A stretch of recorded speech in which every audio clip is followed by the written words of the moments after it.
आफादनि जथुम्माया 14 तारिखनिफ्राय दिनै क'क्राझार जिल्लानि दतमाया बड'फा उपेन्द्रनाथ ब्रह्मनि जोनोम जायगा आरो बड'फा उपेन्द्रनाथ ब्रह्मनि मुङाव बानायनाय जि गोसोखांथिलि थुलुंगाफुरि बेबो दतमायावनो दङ।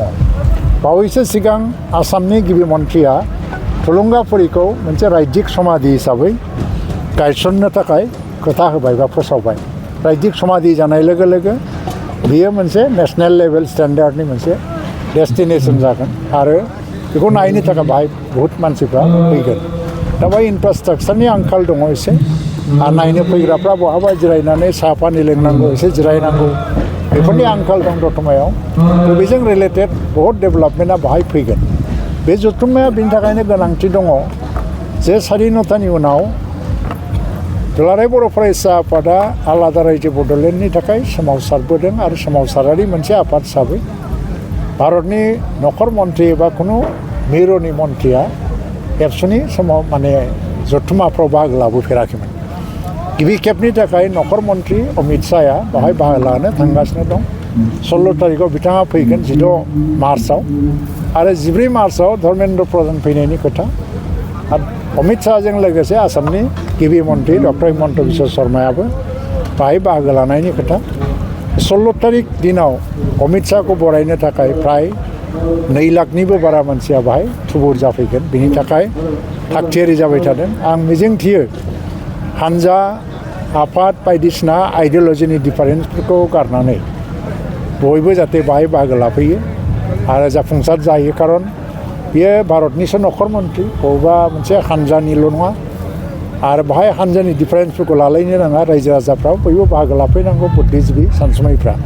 दुलाराय बर' फरायसा आफादनि बे जथुम्माया बिनि थाखायबो गोनां जागोन। खारन बर' गोरोबथाखौ मावफुंनायनि बेलायाव बेसेबां दावगाखै बेसेबां दावगायाखै आरो जाफुङैफोरखौ बोरै मावफुंलांनो बिनि मोनसे पलिसि एबा फिउचार माने जि प्लेन बेखौ बिथांमोना हयथ' थिग खालामगोन। दासिमाव बर' गोरोबथाया फ्रायानो जाफुंजोब्बाय। दा NDFB केडार्सफोरनो रिहेबिलिटेसननि जि माने फिक्स डिप'जिट सिस्टेमाव फैसा होदों 4 लाख बियो जोब्बाय दाखालि होनायनि उनावहाय आरो मुंख्लं नखरफोरनोबो फ्राय आसाम सरकारनि तथ्य मथे बे 4 बोसोराव 592 सा मुंख्लं नखरनो एक्स ग्रेसिया 5 लाख करि होबाय आरो BLTनि समनियाव जि लिस्ट होदोंमोन बेनिफ्राय 300 सानो होनाय जाबाय। देग्लाय बाजेटआव मुख्यमन्थ्रिया बेखौनो बुंदोंबा आरो 10 कोटि थाखा दोनबावबाय थाबावनायफोरनो होनो। दा बेनि स्क्रुटिनि जाबाय थादों। खारन मुंख्लं नखर हिसाबै एक्स ग्रेसिया मोननांगौबा पुलिस रिपर्टआ क्लियार जानांगौ, मेडिकेल रिपर्टआ क्लियार जानांगौ, पस्टमर्टेम रिपर्टआ क्लियार जानांगौ आरो बे डकुमेन्टफ्रा क्लियार जायाबा गभर्नमेन्टनि खुनु रुलाव जों होनो हाया। बेखौ दस्रा रोखोमै मोनसे कम्पेनसेट खालामलायनाय जायो। दा हिसाबै जोङो मावलांगासिनो दं। फार्स्टिं गामि सोसननायनि बाथ्रायाबो गिबि खेबाव खेबसे सोसनबाय, नैथि खेबाव खेबसे सोसनबाय। गिबि खेब आरो नैथि खेबनि सोसननायजों 60टा गामि हाबबाय। 60टा माने 60टाल' नङा, बे रेभिनिउ गामि। खारन लिस्ट होनायाव हेमलेट बा साब भिलेजफोरबो दंमोन। दा 60टा गामिया एक्सुवेलि हिसाब खालामनो थाङोबा 235सो गामि जायो। जेरैबायदि जों लिस्ट होदों आरो बेखौ बोखावजोबनानै दा आरोबाव माखासे गामि सोसननायनि फारिया दा जागासिनो दङ आरो बे गोख्रैनो बेखौ BTC इलेक्सननि आगोलनो जों सोसननो हागोन। बे हिसाबै फारि फारि जोंनि गोरोबथाखौ मावफुंनायनि हाबाफारियाबो जाफुंलांबाय थादों। बिनि थाखायनो बे बारनि जि जथुम्मा बेयो जारिमिनारि आरो जाफुंसार जथुम्मा जागोन आरो दतमानि जथुम्माखौ जोङो अरायबो गोसोआव लाखिनो गोनां जागोन। सार 122 एमेन्डमेन्ट बिलनि सायाव माबा मिजिंथिगोन नामा? दा आङो बाहेरायाव दङ, आं पार्लियामेन्टनि सिङावबो गैया, खिन्थु बे फैनायनि लामायाव दङ। एसे सानसे साननै लेट जायो बे आलादा बाथ्रा। बे अलरेडि बेखौ बे बिलखौ लाबोनाय आरो पास खालाम। गुनगोनां गोजौ सोलोंथाइ लानो गोसो गुदुं फरायसाफोरनि थाखाय गोजोनथाव खौरां। क'क्राझारनि बड'लेण्ड स्टार एकाडेमियाव फरायसाफोरनि मुं थिसननाया सोलिगासिनो।